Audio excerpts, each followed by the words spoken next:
Hi, my listeners.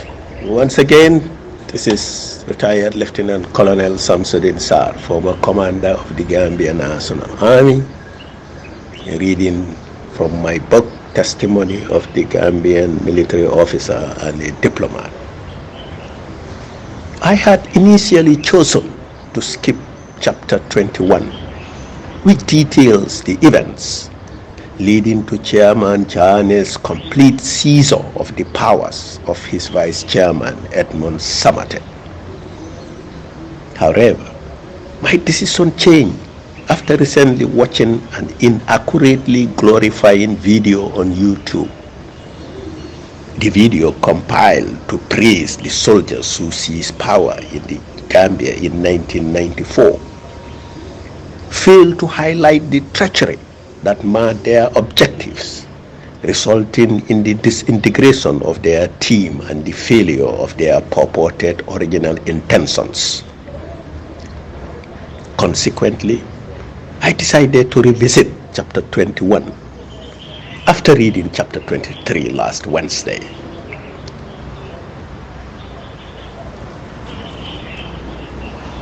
The video producer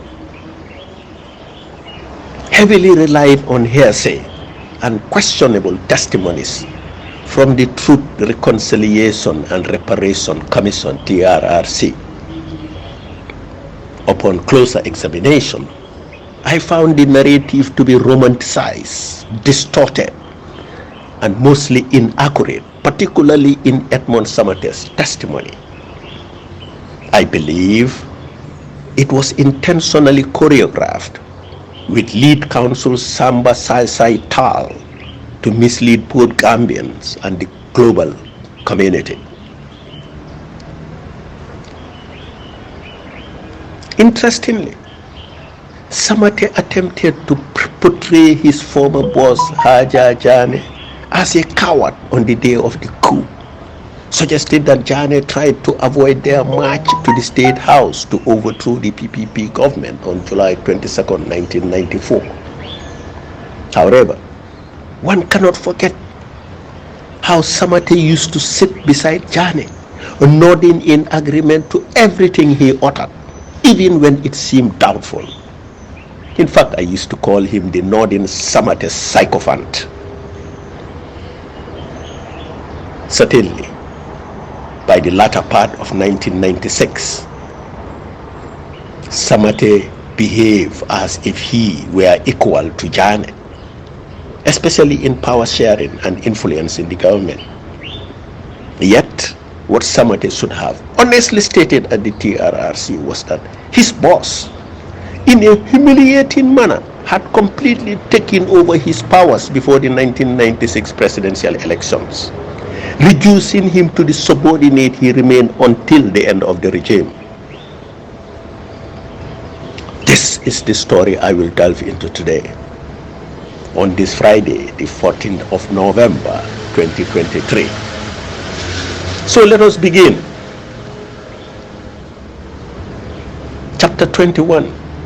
Chairman Jane finally seized Samatte's powers.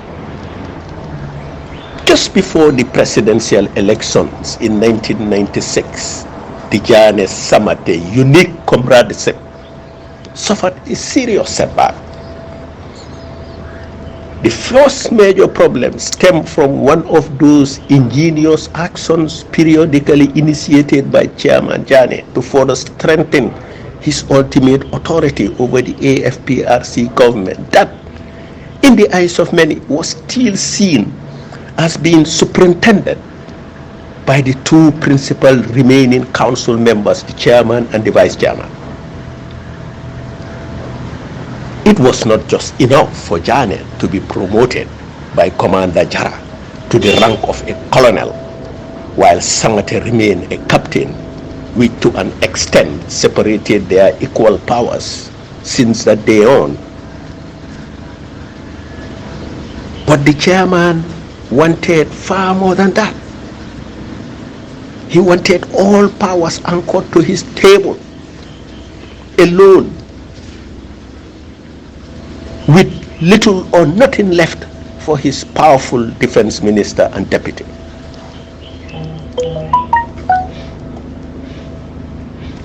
As vice chairman, Captain Samate was fond of assuming the full role of chairmanship whenever Jane was absent from the country. In that role, he had the habit of visiting the State House regularly to check on the First Lady, Madame Futi Tal Jane. Whenever Chairman Jane was on a trip abroad, while he claimed his intentions were out of goodwill, it was unclear whether Samate was acting with Jane's approval or not. However, Samate's routine visits to the presidential mansion became problematic on this particular day due to the issue of him and his guards being armed. Jane had left the country previous day for a trip abroad, and Samate, as usual, decided to conduct his ostensible goodwill visits on Saturday, accompanied by a few of his scary armed guards.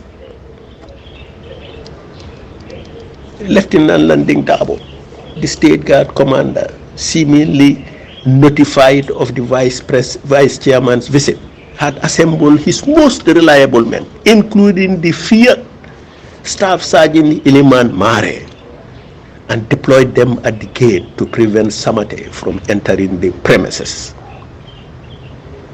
As soon as he arrived, Lieutenant Dabo confronted Samate, questioning the purpose of his visit in the absence of the chairman.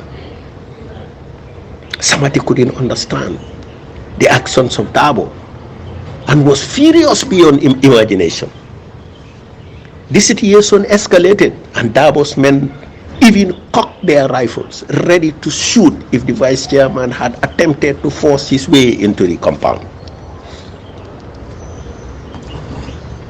In response to the confrontation, Samate had to yield and left, but not before threatening Lieutenant Dabo with severe consequences for his insubordination.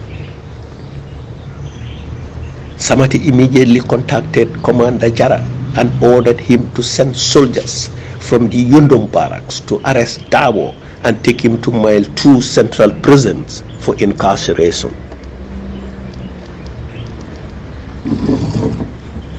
Colonel Bakari Jara, in turn, sought consultation and advice from me, his deputy. The first issue we addressed was whether Chairman Jane was aware of the situation.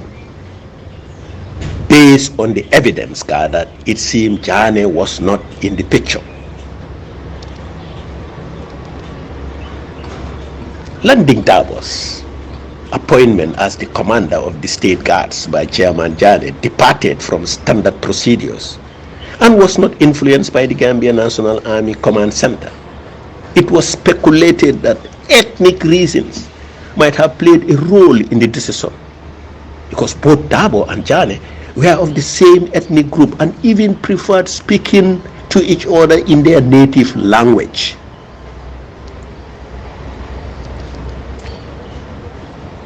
Despite Dabo's special relationship with Jane, it was apparent in the public's eyes there were orders from different tribes whom Jane also personally selected to be around him. This suggests that the unit was not meant to be exclusively tribal like in the previous PPP presidential guards. However, I suspected that the orders or decision to confront Samate may have been issued by Jane. So, when Vice Chairman Samate ordered Commander Jara to arrest Dabo and take him to Mile 2 Central Prisons, I thought it prudent to first get in touch with Chairman Jane.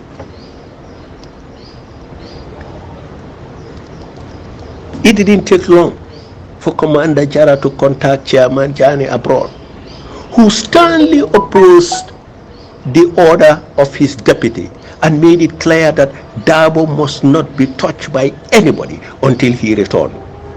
I will deal with the situation when I return home, Jane had said. Vice Chairman Samate was very upset with Jane's intervention and decision to countermand his orders. He told Commander Jara that he was also going to stop working and stay at home until Dabo was arrested and incarcerated at the maximum central prison.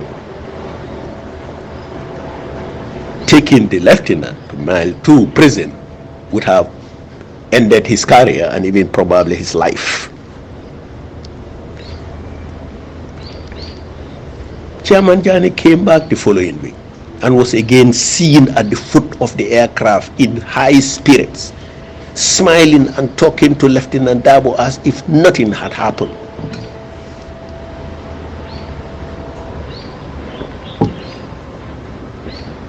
For days, Commander Jara,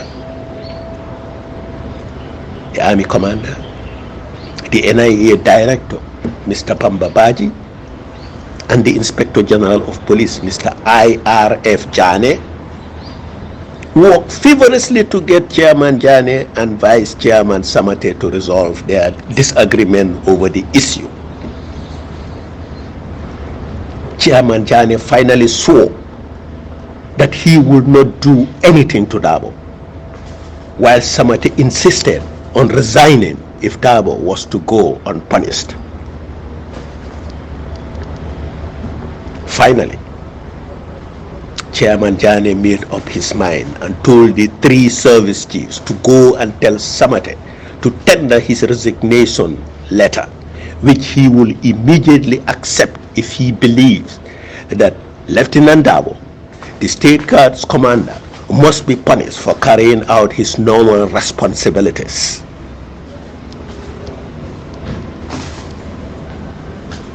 Vice Chairman and Defense Minister Edmond Samate yielded to the bigger and stronger man in the arena, and from that day on his power as co-equal of the head of state, Colonel Chairman Haja Jambar Jeku Abdul Jane, suffered its first significant setback.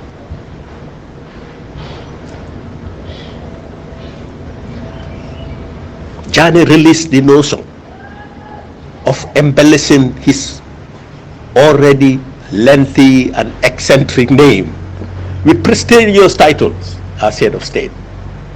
After 2 decades in power, his name had transformed into a veritable alphabet soup of honorifics, typified by His Excellency Alhaji Dr. Colonel Haja Jambar Cheku Jane Nasiruddin Mansabila. Failure to address him by his full name was deemed a grave offense, punishable by potential dismissal from one's position. Anyway, the State Guard's commander was ultimately empowered to deny anybody entry to the State House and was no longer to tolerate the Vice Chairman and his guards coming there armed. That was not the end of Samate's predicament with his boss. Jane retired him from the armed forces and took over the portfolio of the Defense Ministry.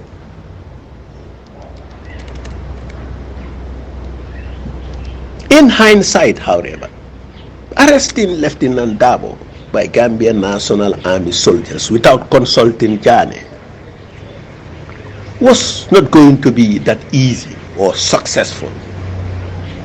Even if there was no resistance from the men under his command, there was the likelihood that Jane would have ordered his release, like he did a couple of weeks after Staff Sergeant Iliman Mare was detained by the military police for shooting a taxi driver on the airport road.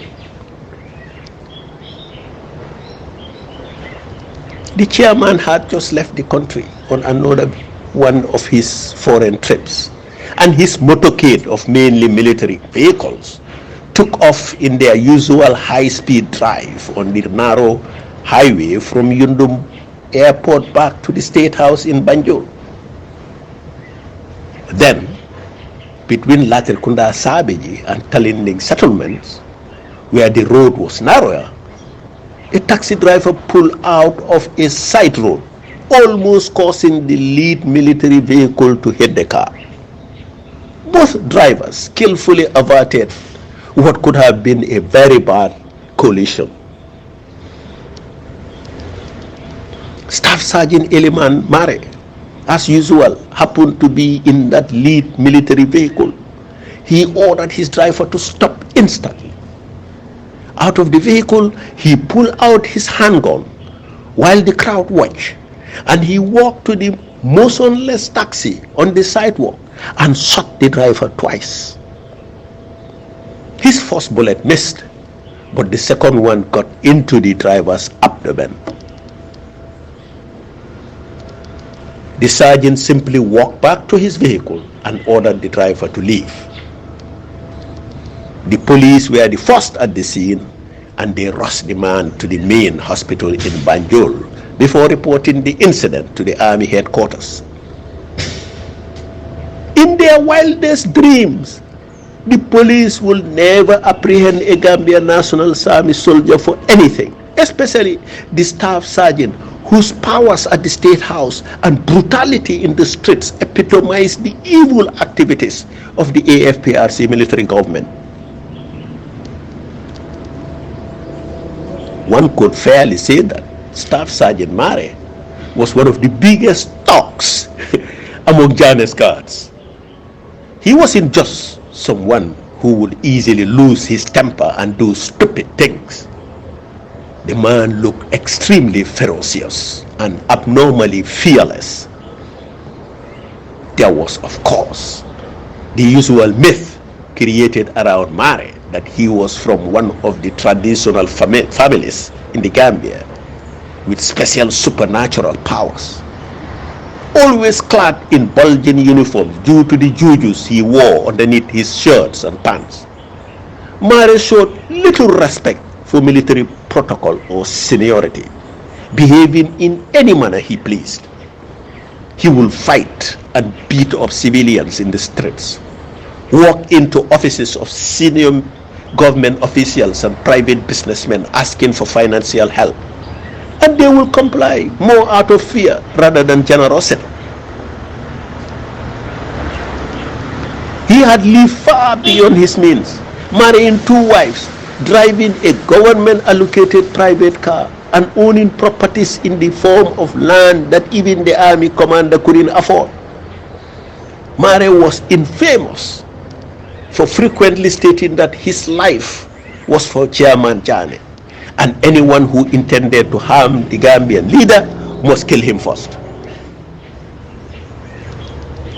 However, Chairman Jane had just left the country on the day Mare shot the taxi driver and Defense Minister Samate, who hated the staff sergeant, ordered the military police through Commander Jara to arrest him and take him to the Yundum barracks cells for detention.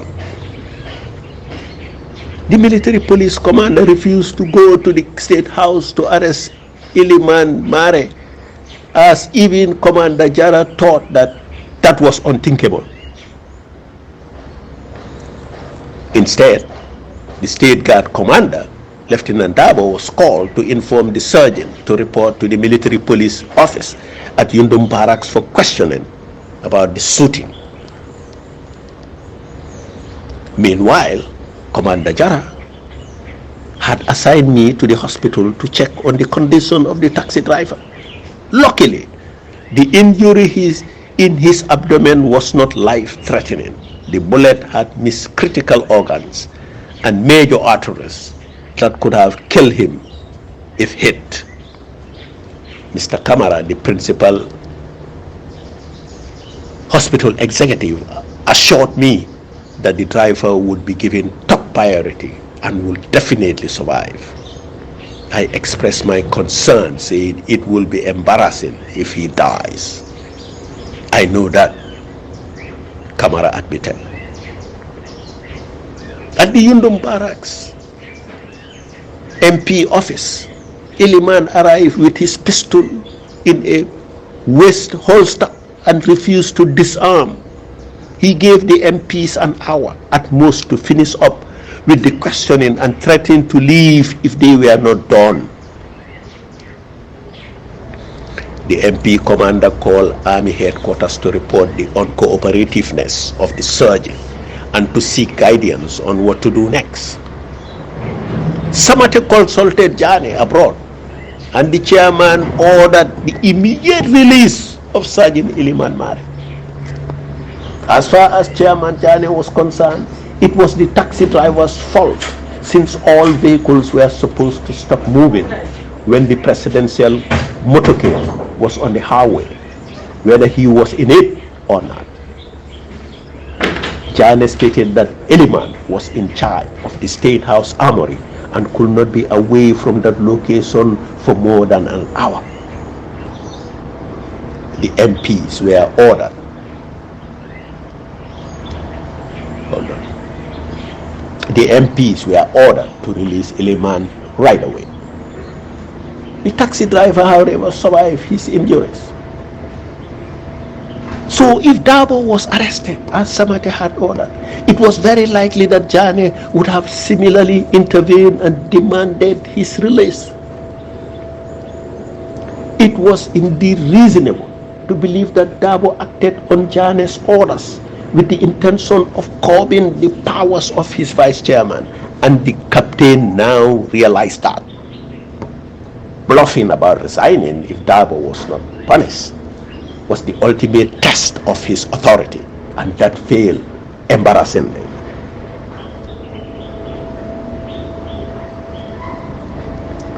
From then on, Chairman Jame knew that Samate was not as tough as he had always acted.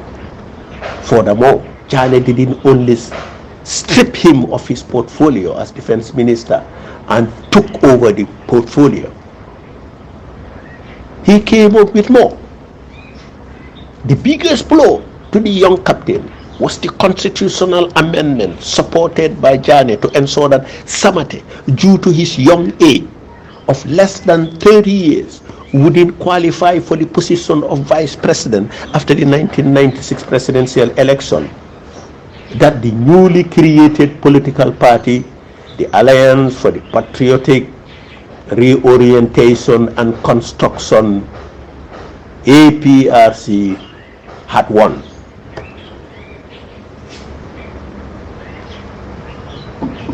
After the party's election victory, President Haja J.J. Jane appointed Mrs. Satu Job Saidi as vice president. Samate's powers were finally reduced to the weakest level, where he had to survive strictly on Jane's mercy. Dabo and Iliman continued their prominence in the State Guard commander, living like lords in the land of the timid.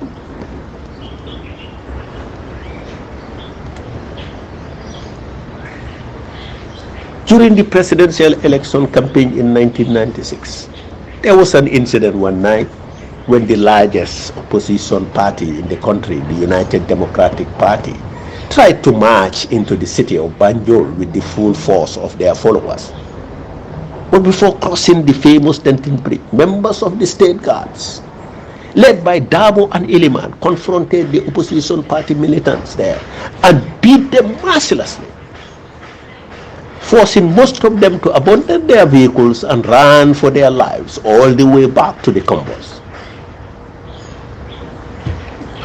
Contrary to the claims of the party leaders that some of their supporters were killed that night, nobody died, but many were severely injured, including journalists and the Secretary General of the party, Mr. Sadia Banjang. It was a bad reputation for the Gambia National Army. Many people wrongly thought that the attack was ordered by the Gambia National Army commander, but the reality was that neither the commander, Jara, nor any of his assistants, including me, were aware of who ordered the state guards to assault the UDP members that night. Everything that happened in that confrontation and who ordered it originated from the State House.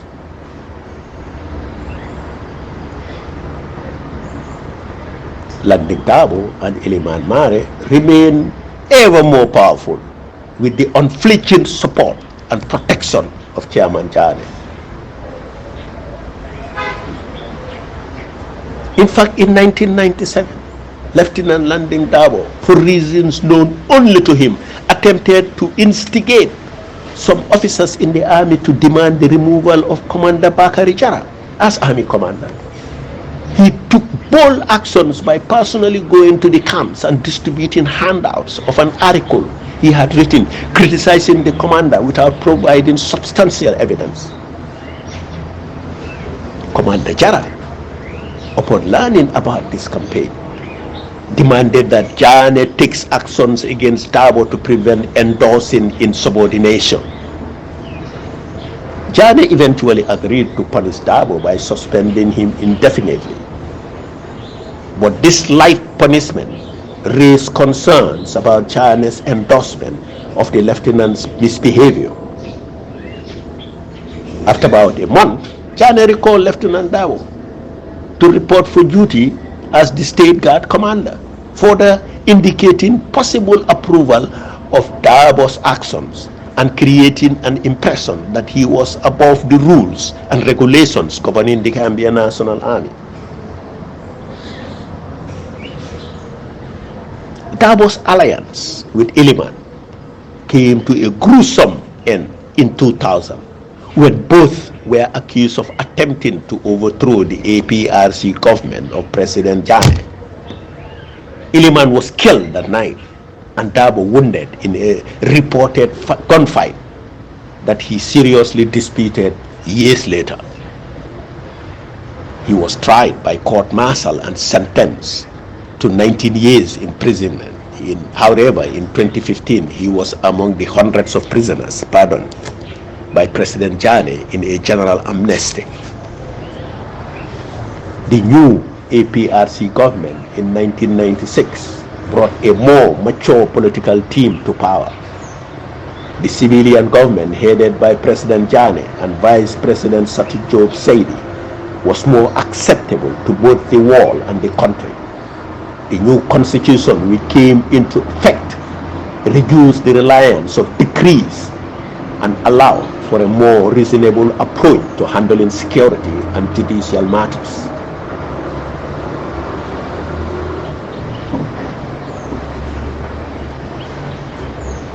Under the new APRC government, arbitrary arrest and detention of civilians and soldiers significantly decreased. The last military and police detainees who had been in jail since the coup were finally released unconditionally, including at last Captain Hamad Charen, Major Jonga, and a few others.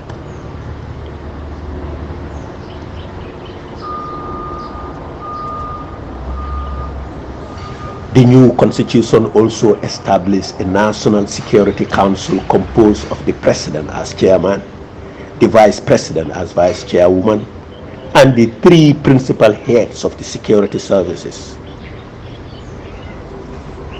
The National Security Council had regular meetings to discuss the country's security issues and provided a platform to find reasonable solutions to urgent matters.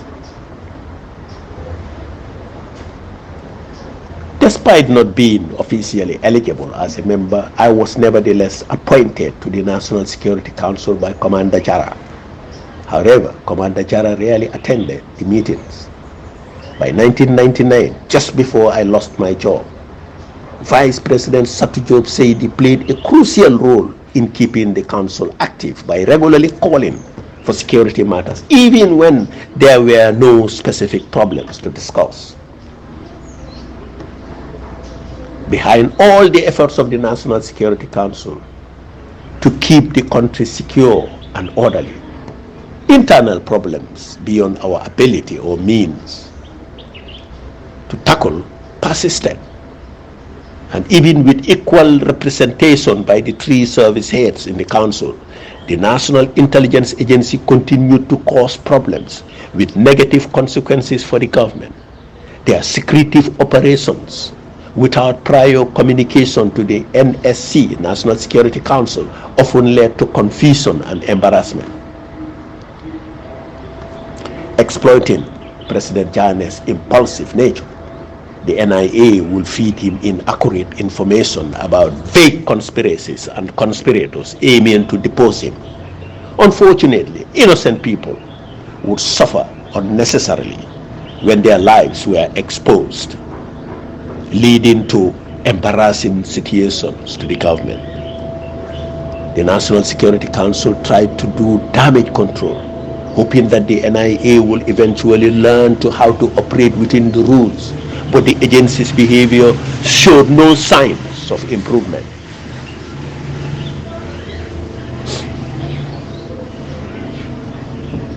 One of the most alarming incidents was when the NIA sold a false intelligence report to President Jane, claiming an imminent attack on the country planned from Dakar, Senegal, by foreign mercenaries following the Farafenni attack.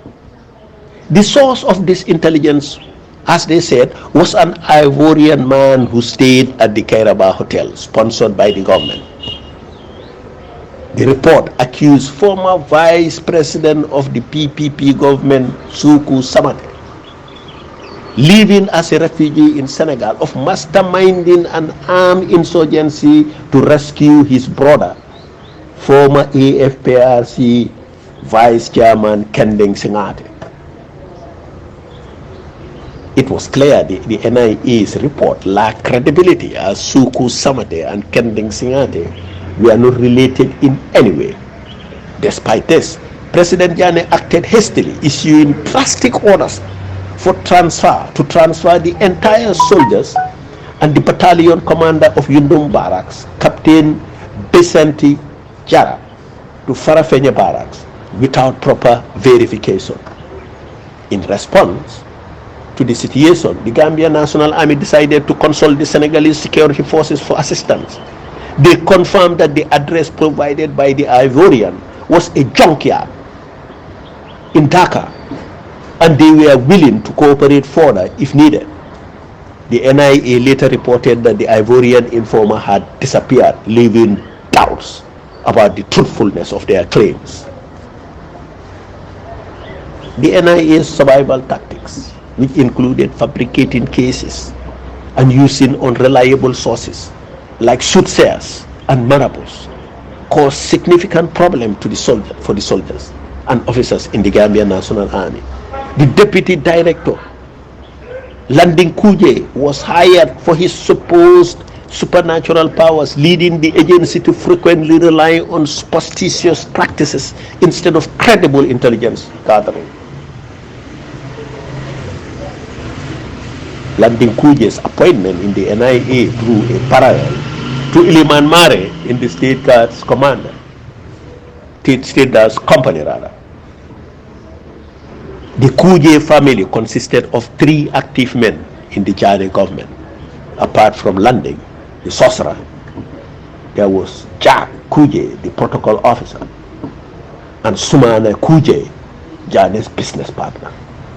Together, these 3 individuals played significant roles in the daily activities of President Jane, advising him on government matters, recommending rewards and punishments, and suggesting profitable investments.